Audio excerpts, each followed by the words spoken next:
Hello there, sword fans. Today I'm going to review this sword right here. It is a Type 17 from Sterling Armory. And if you're unfamiliar with Sterling Armory, I'll put links in the description down below to other reviews and information and the like, as well as weapon dynamics and all that kind of stuff about this sword. Do bear in mind that this is a review sample that I have to return in good order, so I'm not going to do anything particularly abusive in this video. I do cut things with it and move it around and kind of give you my thoughts. And speaking of those thoughts, bear in mind I don't study historic European martial arts. I obviously study swordsmanship of some kind, but not of this variety, and so keep in mind that my musings and ramblings in this video are going to be that. I'm a novice in the subject of historic European martial arts, and I may not be qualified to really talk on how well it would work in the systems that it was intended to be used in. But I can certainly comment on build quality and all that kind of fun stuff, and hopefully the video gives you enough information to determine if it's worth your hard-earned money or not. First thing to start off with is the price. So this sword is $1,070. It's a little less expensive than the previous Sterling Armory sword that I reviewed, but it's also a little bit different. It's a little bit smaller. It's got a fuller in it, which is obviously different. It has no half-wire grip and a different pommel and kind of a less detailed crossguard area here. Now, that said, it's still a fantastic sword. So where the difference is, I would think that the fuller would maybe cost more money. I don't get the pricing structure, but I don't have to. This is $1,070, and it is a Type 17 sword based on a sword in a Leeds Museum or Armory. I can't exactly remember.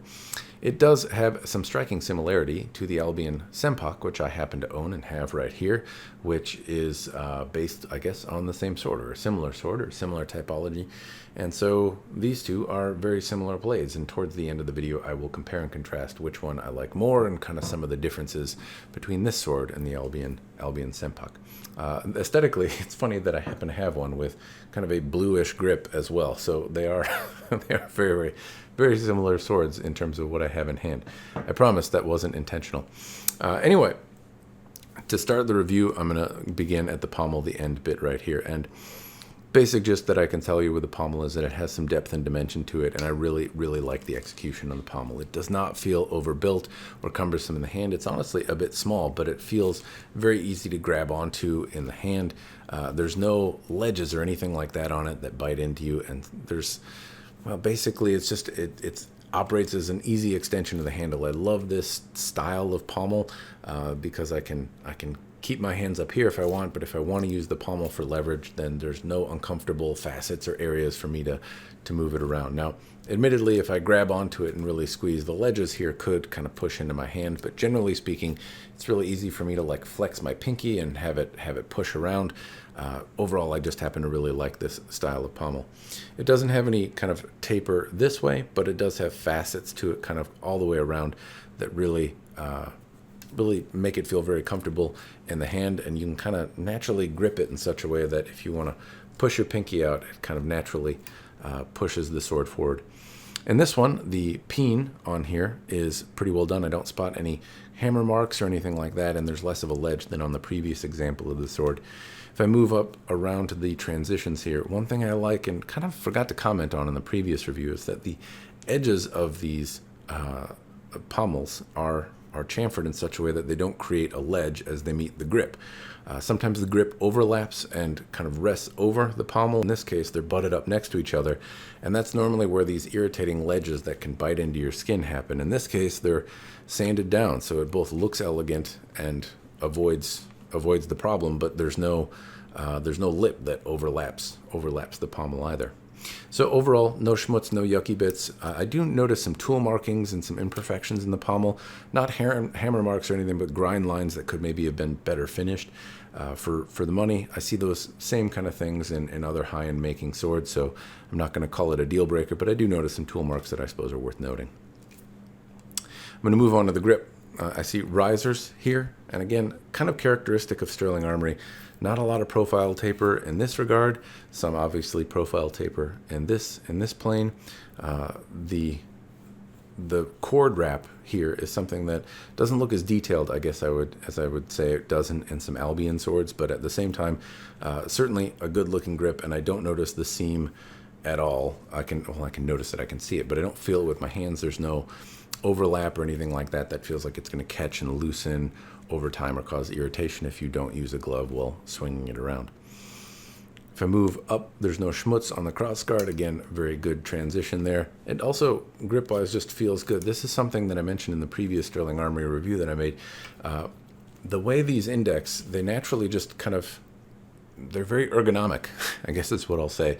It does have a little bit of a less zazzy look as I compare it to some of the other swords that are out there, but this kind of rectangular shape, it's more rectangular than elliptical. It rests between my knuckles really well, and it makes me instantly kind of know where edge alignment is. It's a very user-friendly sword, a very user-friendly grip design anyway, and I happen to really like it. I don't think it looks particularly spectacular, but it's grown on me as I played with these swords a little bit, and it feels very functional, very easy to index, very easy to know where your edge is, and that's obviously an important thing that the grip can aid you in. Along with that, it's well shaped, well done. There's no problems or anything with it. It's overall comfortable, but I like the shape. It's just odd to me how much the shape can influence how easy you are, how easy it is to index. More than that, though, this kind of rectangular shape kind of locks it into place. So as I hit something, which I'm not going to do in this video, as I noted, I'm not hitting anything particularly hard, but if I do, it feels really locked into place with this hexagonal or rectangular shape. It doesn't move around. As where if I contrast it, I'm going to briefly bring out the Sempak here. It has an elliptical grip, and if I pull on it, it's much easier to turn in my hand. Even if I really cramp down on it, I can twist the sword. Now, if I hit something, if it bound, if I was twisting, I have a little bit more leverage to turn this. It locks into my hand in such a way that it's easier to maintain that edge alignment and know where it is. Anyway, moving on to the crossguard, as I noted, transitions here, there's no schmutz or yucky bits. It's all clean and well done. The crossguard in general has nice planes. It bears a lot of similarity to the crossguard on the other one. This one has some more imperfections and kind of dings along it and less detailing than the previous crossguard. So that might be one reason the price is a bit different. But overall, it has dimension, it has swell. It's certainly a pain in the ass to kind of hand grind these. And I do notice, some tool markings and things like that, some imperfections, some spots where the lines waver a little bit. But at the same time, it's an element of human handmadiness that some people prefer. To me, I can notice a little bit more asymmetry in this one than I did the previous, as well as imperfections. But at the same time, it's handsome, and I overall like the presentation of the crossguard.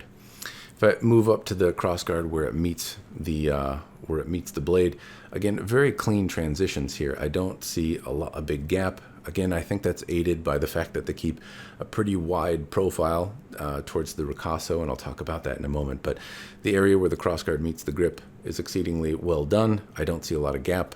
It's nice to see some improvements for makers in this regard. Improvements might not be a fair word, just more attention to this one little nuanced area that I tend to nitpick. It's nice to see it looking clean. It's a handsome presentation here, and I appreciate the attention to detail. Moving on to the blade, the pointy stabby part, I'm going to talk about the ricasso again. This, again, is something that I see on Sterling Armory, and it's nice to see two examples because I can see that it's kind of a stylistic choice that maybe is executed or done on a number of blades. So it's pretty thick and not sharpened until maybe 4 or 5 inches up the blade does it really start to have the edge profile where it's gonna be dangerous to run your finger across. It provides a much more bolstered ricasso kind of shoulder section. And what is that good for? Well, I'm speculating here, but this is a failure point for a lot of swords, so having a little bit more meat on the bone means that it's less likely to break. If you bind or find yourself holding another sword in this area, it's a little thicker and maybe is less likely to dull or be problematic. You can put a finger over it pretty comfortably if that's a thing that you like doing, which is obviously uncomfortable if the blade is quite sharp there. And it also puts a little bit more mass on the bottom half of the blade, which lowers the point of balance.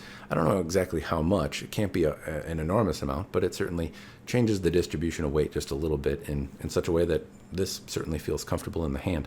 I'll talk more about how it compares to the Sempak from Albion in a moment.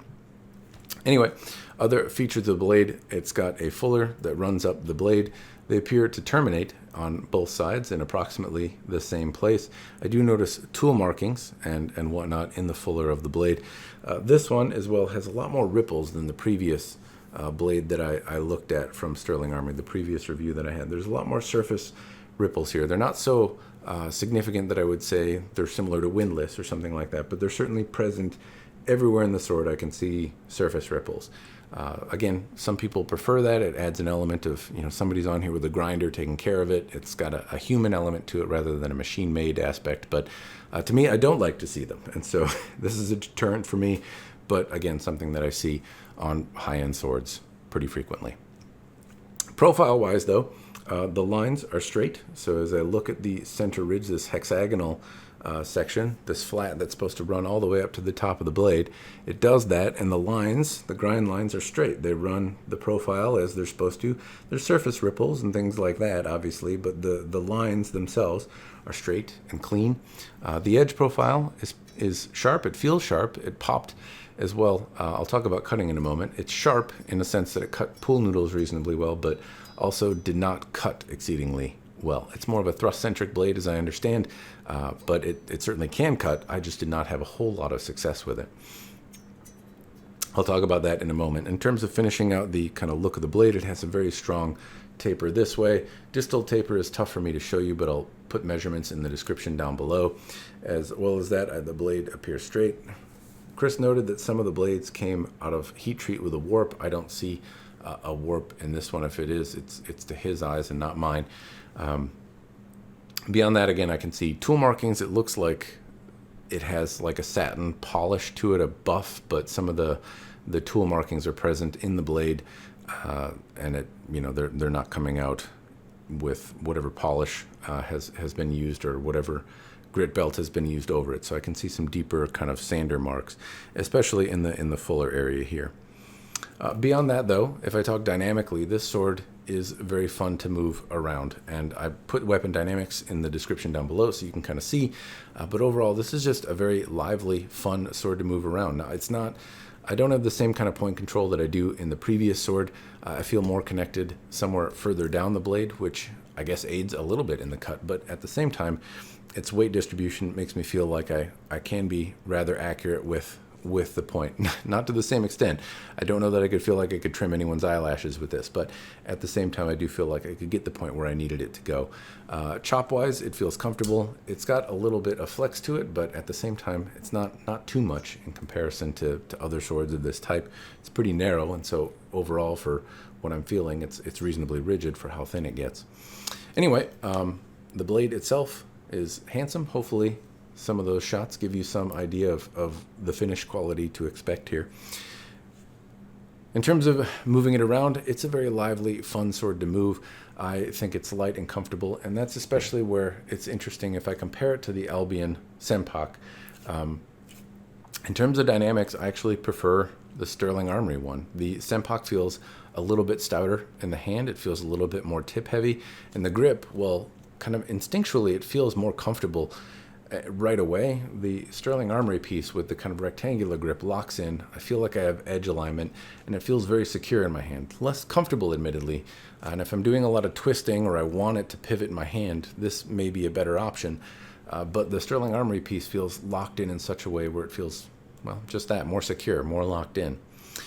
Blade finish quality, the Sterling Armory piece has a lot more tool marks on it than the Albion piece does. The Albion has smoother surfaces, certainly, than the Sterling Armory, but not perfect.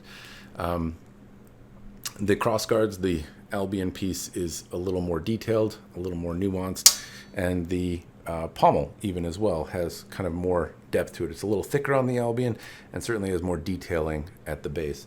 It also kind of swells out towards this, as we're you can see it kind of increases in size, gets thicker towards the peen area, and this one stays pretty uniform. In the end, though, the balance, this feels like it has a slightly lower point of balance. It feels a little bit more lively, a little bit more accurate for where I would get the tip. It feels more comfortable to move around, and I like how it locks in. If I hold them, right away, like I said, the grip feels a little bit more comfortable in the Albion, but this right away is a more comfortable sword. Dynamically, I personally prefer this. If I close my eyes and kind of pick which one I like more, I like this. If I open my eyes and look at the aesthetics, I think I would choose the Albion. Anyway, in terms of cutting, I did a bit of thrusting, not a lot. It's pretty easy to get point control, and obviously it thrusts through water bottles. I'm not doing anything particularly aggressive. I found it interesting that this one kind of popped pool noodles apart. It was pretty easy to get it to cut a pool noodle, which means it has a very keen edge, and the edge alignment is good, which is no surprise. I found it very easy to have edge alignment with these Sterling Armory pieces. but it didn't cut water bottles particularly well. I would smash them and bat them around. In the store, it held up. It's actually introducing quite a bit of shock to bat a 2-gallon water bottle around into the sword, and it held up really well. But I was kind of surprised that it didn't cut through it, and I don't know if that's that I've got a kind of, there's no spot on here that I feel that's particularly dull, but at the same time, it was not cutting water bottles. There were instances where I did, and it cut very successfully, and others where I just kind of batted them around. And I don't necessarily have a great answer as to why that is, other than my form personally, though my form has been bad throughout throughout all of my content, and this one was not terribly successful in cutting water bottles. But pool noodles, it was very successful in cutting those, and I bet if I brought it to tatami, it would probably do better than it did on the water bottles themselves. Anyway, that's the basic gist, the bits that I can share with you about the sword. Hopefully, that's giving you enough information to determine if it's worth your money or not. I suppose it leaves the question, do I personally think it's worth the $1,070? And this one's a lot easier to answer, yes. And I think it's less nuanced, and there's more differentiation here than its counterpart with Albion. I'm not sure exactly how much the Senpak is, but obviously it's the closest example that I can use. And I think there's enough of a differentiator here. If you were looking for a Type 17, the Senpak from Albion is a stunner, and it's great, and I'm happy to own it, and I'm really happy I like it. This, from Sterling Armory, their Type 17, the bolstered ricasso section adds a little meat on the bone. The grip is a little easier to index. The pommel and the fitting set is less detailed, admittedly, but still comfortable and something that I enjoy moving around. The fittings, though, are stainless steel and aren't going to rust, and that is something that's fun. If you handle your swords a lot, I said it in the earlier review, keeping these fittings clean on the Albion is a bear, and I don't know that I have exactly. They tend to rust, particularly in some of the little nooks and cranny areas. It's a challenging thing, and one of the best features of the Sterling Armory thing that I can think of is that these fittings will stay looking this way because they're made from stainless steel, and presumably they're still going to do what they're intended to do and hold sword blows back. But they don't rust in those areas, which is really important, and an area that I've found very difficult to keep clean on the Albions that I have. Other finish quality levels, it's not as good, but if that's something that you don't mind, then it makes it an even easier thing to it makes it even easier to say yes. But generally speaking, yeah, I think for $1,070, there's enough here that's different. I like the way it indexes, I like the way it locks in, I like the fittings, I like the bolstered ricasso, and I like the dynamics of this one more than I like the Senpak. So yeah, that's why I would say yes on this one. It certainly seems easier because it's a little less expensive versus more, and I think has a more differentiation as I compare these two side by side. Anyway, those are my thoughts. Hopefully it's been interesting. Special thanks to Chris from Sterling Armory for dropping these swords off and letting me play around with them for so long. It's been really fun to play with, and I'm going to actually play with them more before I send them back. That's all I've got, though. As always, cheers, and thanks for watching.